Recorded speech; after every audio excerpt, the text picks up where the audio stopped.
Mis amados hermanos, buenos días. Con el gusto de siempre, agradecidos con nuestro Dios por su palabra, por su bondad en nuestra vida. Damos curso en esta mañana a un nuevo encuentro con la palabra de nuestro Dios, animados como siempre. Nuestro Señor, cuando fija su mirada sobre su pueblo oprimido en Egipto, según hemos leído en el libro del Éxodo, envía una palabra después de aparecer a Moisés en un evento fuera de lo natural, una zarza que ardía, una zarza que habla, se acerca y el Dios que él pensaba que le había dejado en aquel desierto, de pronto se le aparece y le habla para nuevamente traerlo a ese propósito que había trazado para su vida.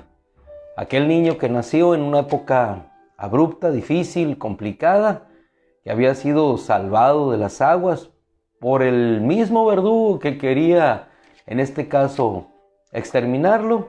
Hoy se encontraba recluido en un desierto, bajo un despropósito aparente de vida, y sin embargo cumpliendo el propósito de Dios. Ahí es donde Dios se le aparece y le dice, Éxodo capítulo 3, versículo 8, solamente en referencia, he descendido, le dice el Señor, para liberación del poder de los egipcios. Se iba a enfrentar un poder contra un poder. El poder humano, el poder de las tinieblas contra el poder soberano, absoluto, el poder de la luz, el poder de la liberación, el poder que habría de liberar a su pueblo. No mediante el poder que los hombres querían ver, sino mediante el poder de una obra que solamente vería su pueblo. El pueblo de Egipto vieron las plagas, pero en aquella noche no podían ver sino solamente en medio de las tinieblas, pero sí, en las casas del pueblo de Israel estaba el poder de la sangre que cubría aquellas casas y había luz, la luz, el candelabro brillaba dentro de sus casas mientras la sangre puesta sobre los dinteles les hacía estar a ellos y a sus familias en toda seguridad.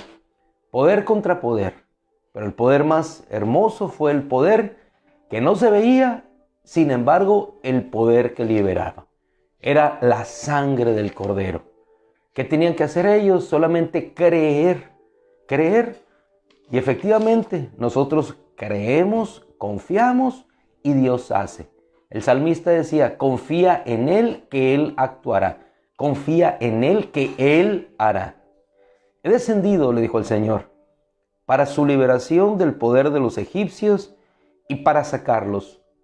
Para liberarlos y para sacarlos. Los voy a liberar. Y efectivamente, los libró en la tierra de Egipto y ya después librados del poder de Faraón, dice la Escritura que los sacó. ¿A dónde? ¿A dónde? Nos libera, nos saca. ¿Para llevarnos a dónde? Habría un despropósito si solamente nos libera, nos saca, pero para dejarnos en el mismo punto. No. Dios tiene un propósito muy claro. Nos sacó de las tinieblas. Nos liberó de las tinieblas. Nos sacó de ese mundo de maldad. ¿Para llevarnos a dónde? A su reino. Al reino de la luz admirable en el cual nosotros hoy estamos. Así es que, hermano, gózate. Gózate. Así como ese pueblo fue sacado de la esclavitud, del poder de los egipcios, para ser llevado a una tierra diferente, así hoy nosotros somos cada día siendo transportados, llevados, conducidos hacia la tierra que es mejor que aquella tierra de la cual manaba, fluía leche y miel, como le dice el Señor, para sacarlos a una tierra extensa y fértil. Extensa y fértil. Una comparación, ¿qué tan extensa será la tierra que nos espera en la eternidad? ¿Qué tan extensa será la tierra que nos espera por toda una vida que no terminará? Esa es la verdadera tierra. ¿Qué necesitamos tú y yo hacer? Creer. Lo mismo que necesitó el pueblo de Israel en su momento. Creer que efectivamente en ese momento de aflicción en el cual se encontraba, creerían que Dios les daría. Entonces ellos estaban basados, cimentados, confiados en una promesa. Luego entonces redondeando lo que hemos venido viendo, en tanto que nosotros caminamos en ese propósito de Dios, Son las promesas de Dios las que nos llevan. Son las promesas de Dios, al creer en ellas, las que nos dan la fuerza para seguir adelante. Yo sé que mi Redentor vive, decía Job. Y ahora, yo no solamente sé que mi Redentor vive, yo sé que Él se ha levantado del polvo, ha resucitado y volverá por mí. ¿Lo creo o no lo creo? Eso determinará mi actitud y mi caminar en victoria o en derrota. Con la cabeza levantada hacia los cielos, hacia el frente, mirando nuestros ojos a lo que tenemos por delante, o mirando nuestros ojos a lo que está detrás. ¿Por qué? Porque lo que tengo detrás era mejor que lo que tengo ahora. Pero cuando volteamos nuestros ojos a lo que tenemos por delante, entonces lo que tengo por delante es mejor que lo que tengo ahora. Y es mucho mejor que lo que tuve antes. Eso es lo que les dijo el Señor al pueblo de Israel.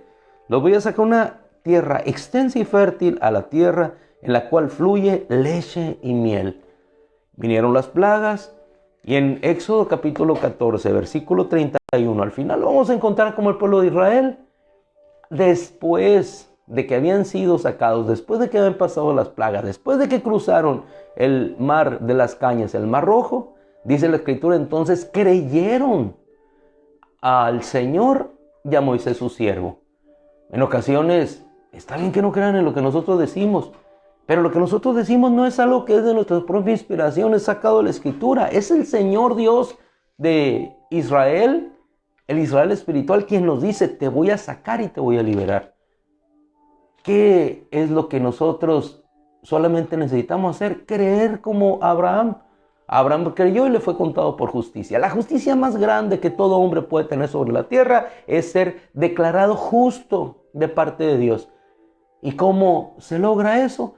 Sencillamente creemos con el corazón, confesamos con nuestra boca que Jesús es el Señor, y entonces la justicia de Dios se imputa sobre nosotros, y esa es la justicia que ningún hombre puede dar, pero que el Dios del universo declara hacia nosotros para liberarnos y para darnos vida eterna y para darnos una eternidad. Éxodo 14, versículo final de ese capítulo. Entonces creyeron. Entonces, los milagros no fueron suficientes. Las maravillas de Dios en Egipto no fueron suficientes. Hasta que sintieron que Faraón había sido destruido, derrotado junto con todo su ejército, entonces creyeron al Señor. ¿Cómo no creer nosotros aquellas palabras del apóstol Pablo?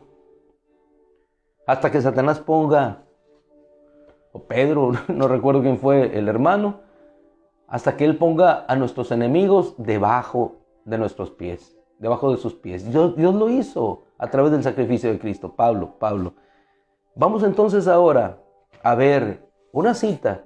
Después de haber estado en Éxodo 14 en remembranza, en memoria, vamos ahora sí a la palabra Números capítulo 14. Números capítulo 14. Vamos a estar allí a partir del versículo 27. En el capítulo 13 al principio, la misma promesa que les hace el Señor en Éxodo. Los voy a sacar a una tierra que fluye leche y miel. El pueblo de Israel ya se encontraba en el Negev, estaban viendo hacia la tierra prometida, tenían que explorar Canaán. Le dice el Señor nuevamente a Moisés, ve, manda a hombres para que exploren la tierra la cual yo entrego a los hijos de Israel. Vayan para que vean la tierra la cual yo entrego a los hijos de Israel. Ya habían salido, habían visto las maravillas de Dios.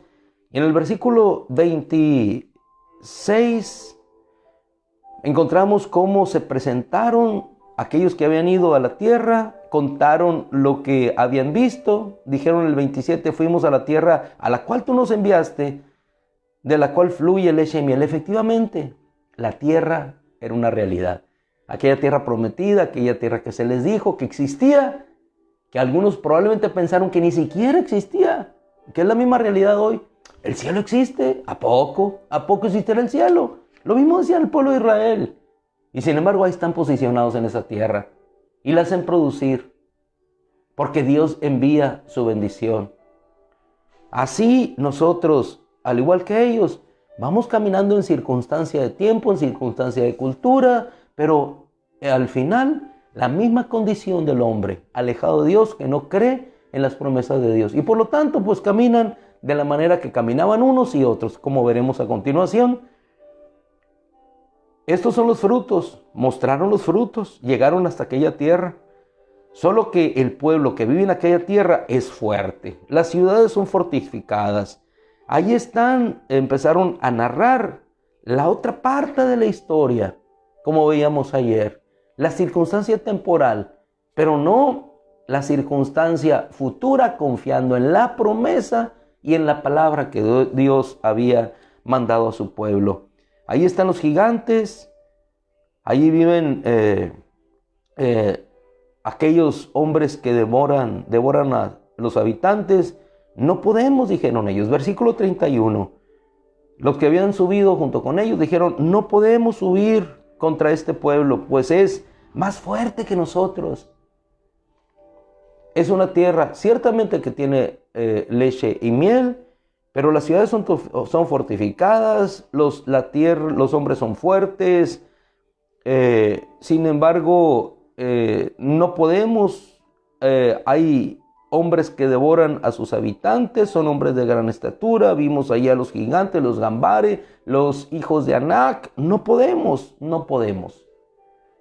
Una actitud no tanto de no poder, porque dice la Escritura, el que cree todo le es posible. ¿En qué no confiaron ellos?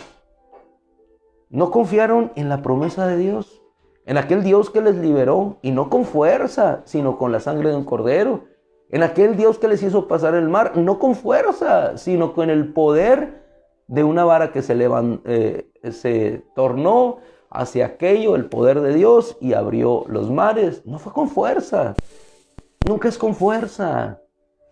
No es con espada, no es con ejército, dice la Escritura, sino con mi Santo Espíritu. Dios obra a través del clamor, Dios obra a través de la oración, Dios obra a través de un corazón humillado, arrepentido. Dios obra porque ahí es glorificado su nombre. No es en la fuerza del hombre, es en la fuerza de Dios, donde Dios se glorifica, donde Dios se exalta, y entonces nosotros nos gozamos y exaltamos su poder al ver lo que Él hace y no lo que nosotros podemos hacer. Confía solamente, confía, creamos y Él hará. ¿Confiar en qué? ¿Creer en qué? En las promesas de Dios. Entonces dice que el pueblo lloró amargamente porque no podemos. Sin embargo, hubo hombres como Caleb, como Josué, que independientemente de la mayoría abrumadora que decía que no podían, y hablando todo el pueblo de apedrearlos,